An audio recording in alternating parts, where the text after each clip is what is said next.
Alright, we're going to take a look at a really cool flash cartridge here for the Super Nintendo. This is the FX-Pak Pro, courtesy of Craig, so I thank them very much for sending this my way. I've done an in-depth article for this cartridge over on the Otaku Authority. Please go give that a read, as it breaks down a lot more than I'll cover here. But this is a pretty cool little cartridge. So it comes in a really cool clamshell. Comes with information I'm not going to show on camera here, but it goes over what it can do. Again, I've done an in-depth review over on the Otaku Authority. Please go over there and read it. It's a great in-depth article on this. So here's the cartridge itself. It's red. I love the translucent red color. It's really cool. It very much feels premium. And hey, you're paying a premium price for a premium product that can do a heck of a lot of stuff. So it has a micro USB port alongside the micro SD card slot. I will touch briefly on what that does in the video here. I'll show some gameplay footage. But let's go ahead and take a look at what this thing can do. There we go. Alright, so here we have booted up here. This is the default menu that it comes to. Now you can see at the top there it says SD to SNES. This is the previous name it had prior to its name change to the FX-Pak Pro due to licensing or copyright reasons. So here we go. So I got a lot of different stuff here. Now I'm going to go ahead and just jump right into a couple of things here. Now, what I'm going to show you are games that I have sourced courtesy of Tappers Authority Games and Toys, and as well as some review stuff that I've done previously. So let's go ahead and jump right in here to the recent list here. Actually, before we do that, let's go ahead and jump into the menu here. So you got the list there, right? And then you've got the recent game list, which is where I'm all the games from. I'm going to show you here in this review. We got favorite games, we got system information, so it's got a whole lot of information there for you to take a look at. Here's some configuration options. So you can set the clock here. Notice I got the clock there running in real time. It's current. That's pretty cool. And they got the BSX settings. So this supports BSX as the Teleview. This supports it supports every chip out there. It supports the DSPs. It supports the Super CSC. It supports the STD1. I mean, it supports every chip out there. SuperFX, every single one of them. So it's browser settings, excuse me. So you can do sort directories, hide file extensions, put a screensaver on, and even adjust the LED brightness. There's an LED on the cartridge. And you can adjust how bright it is, which is kind of cool. You can also even turn it off if you wanted to, but I have it on max just so I know it's on and reading. Okay, we got chip options here. So we got CX4 speed and the SuperVX speed. I have it on fast, and the MSU1 volume boost on or off. And then we got SGB settings. Yes, this supports Super Game Boy, specifically Super Game Boy 2 as well. So pretty cool stuff here. In-game settings, so you can start with sheets, you can reset the menu, which I have it to be on. In-game hook, which allows you to bring up save state options, load state options, as well as going back to the menu, which is handy. I have it off right now. I'll tell you why in a bit. Auto region patching is on. Chip transient fixes are off. Brightness limits off.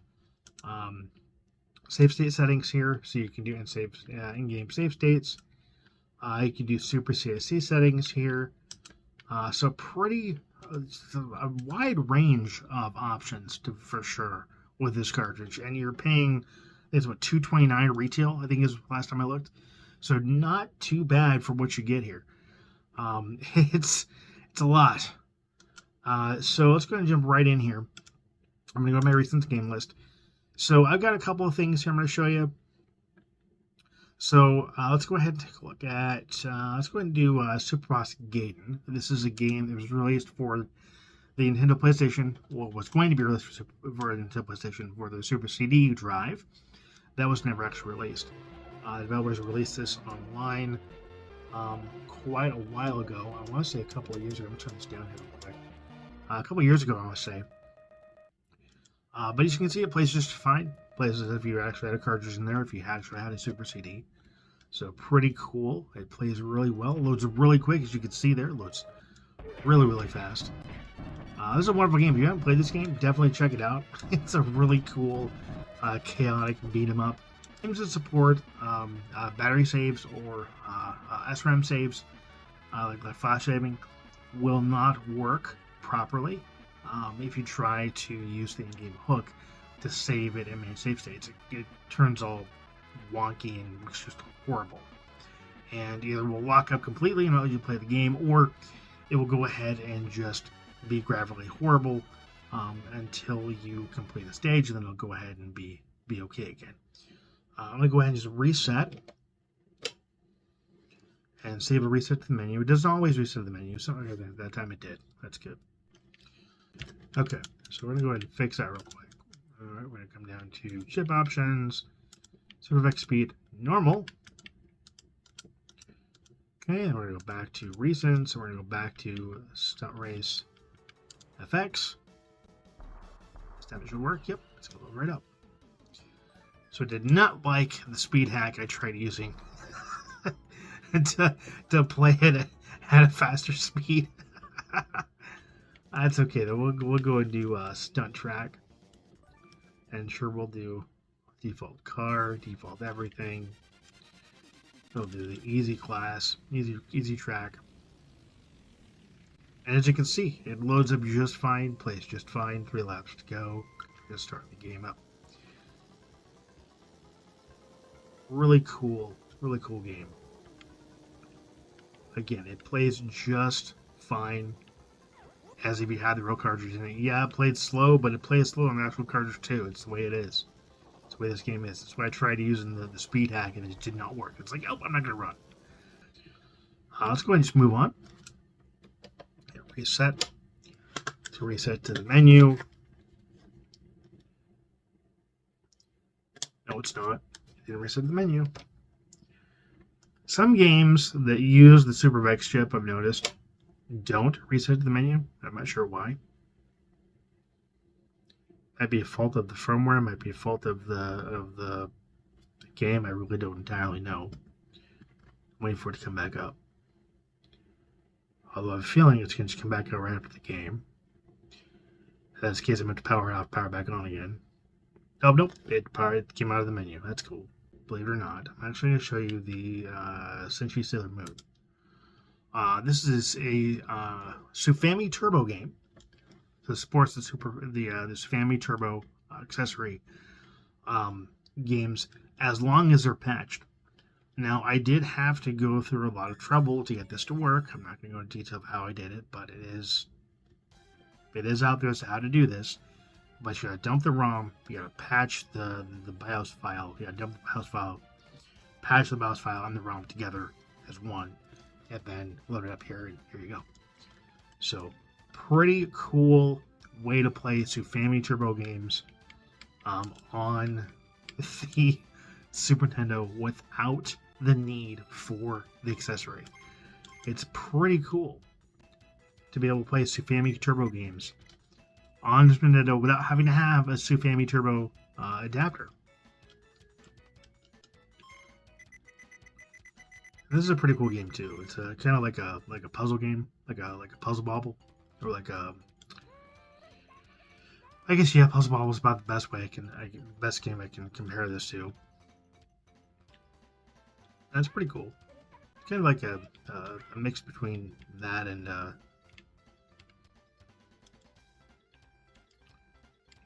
I guess a shooter, if you will, but pretty cool game. The computer is completely and utterly brutal in this game, but it's still a wonderful game to play.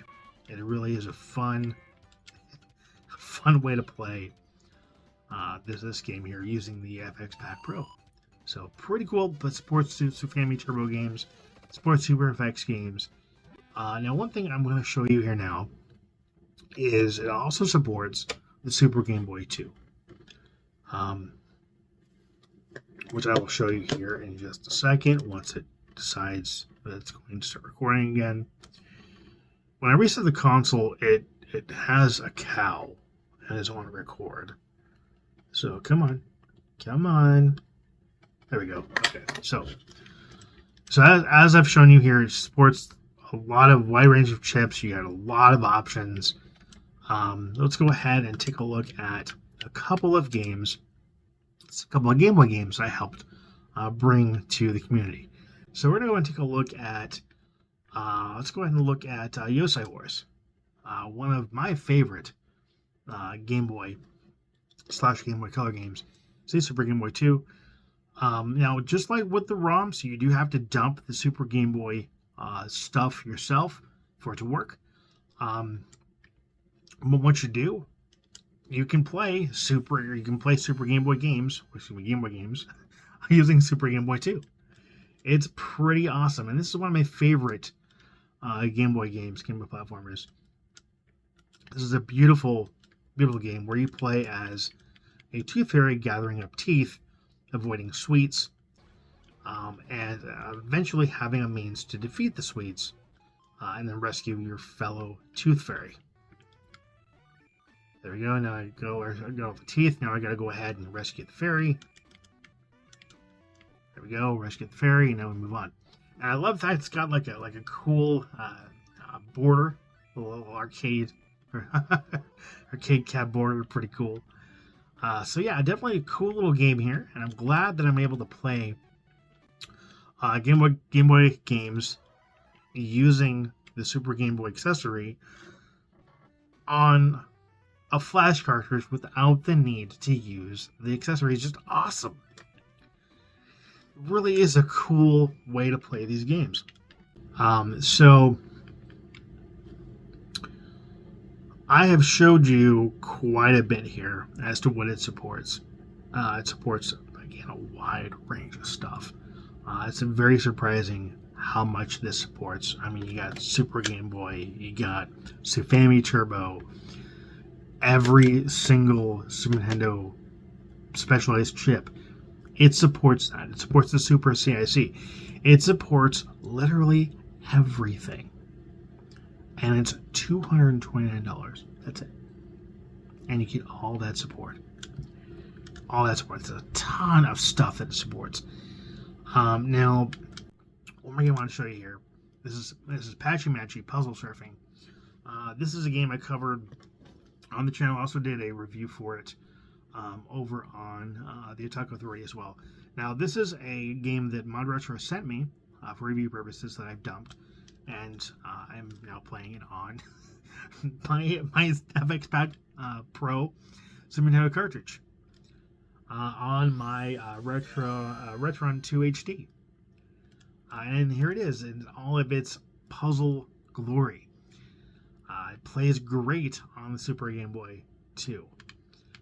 So listen, I've never played this game. It is a really fun way to play a tribute, if you will, to Tetris Attack. That's really what this game feels like and plays like. The difference being is that with this game, you can actually move the pieces in any direction. You hold down the button, you can move in any direction as long as you have a puzzle piece there. Let's see. And it's just a ton of fun to play. It's a really cool puzzle game. It really is a lot of fun to play Patchy Matchy, and especially fun to play it on Super Game Boy 2 using the FX-Pak Pro without having to have the Super Game Boy 2 plugged in. So, a couple things I want to mention. So the micro USB port on the top of the cartridge, that is used primarily for debugging, and it used to be used to program or to upgrade the firmware of the cartridge. But one cool thing you could do is you can use the USB to SNES application on a PC to hook the cartridge up to the PC and move ROMs to the cartridge without the need to plug the cartridge into the PC. Now, is that practical? No. Is it convenient? No. Because you have to have power to the console and you have to plug it into the PC. It's kind of convoluted, but if you don't have a card reader, you have a means to get the games that you've legally dumped, that have cartridges you own, on the FXPak Pro.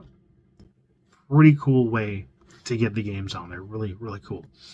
Now, one other thing I want to mention is that this cartridge does not come with, I'm going to just turn this off.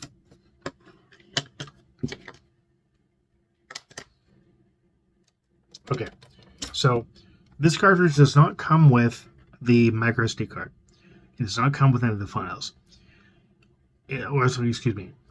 So Crix allows you to download the firmware for this cartridge on their website. So when you buy the cartridge, you can get the link to get the files. What you don't get is the SD card. You have to source your own SD card. Now this card in here, I believe, is a 32. Yeah, 32 gigabytes. That's the most I've ever tried to use with this. I think it does support up to 200 gigabytes, if I'm not mistaken. But one thing it doesn't come with is the files needed to support the chips. So if you wanted to play Super FX games, like you wanted to dump Star Fox and play that, or let's say you have a copy of Stunt Racer FX, you want to play that on this cartridge, once you've dumped it, you have to source the chip files yourself. And they're out there.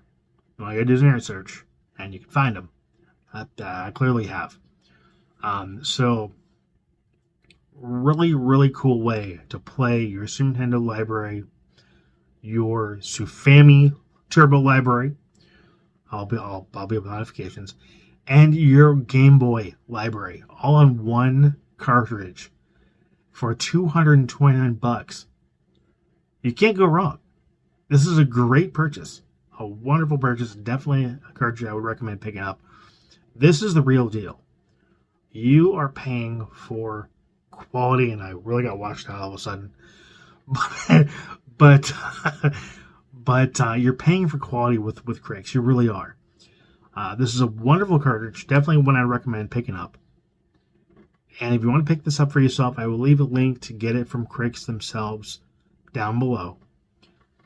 Highly, highly recommend this cartridge. Top quality. This is, bar none, the best way to play your SNES, Super Famicom, Game Boy, Sufami Turbo games on the Super Nintendo or a clone system. Although clone system compatibility may vary. But I want to thank Crix very much for sending this my way. It's a wonderful product. Definitely one I recommend picking up. Pick it up for yourself. You won't be disappointed. If you want to check out my in-depth review for this cartridge, feel free to give it a read over on the Otaku Authority. Definitely recommend heading over there, giving it a read. It's a great read. And thank you for watching. Thank you for subscribing. As always, until next time, take care and happy gaming.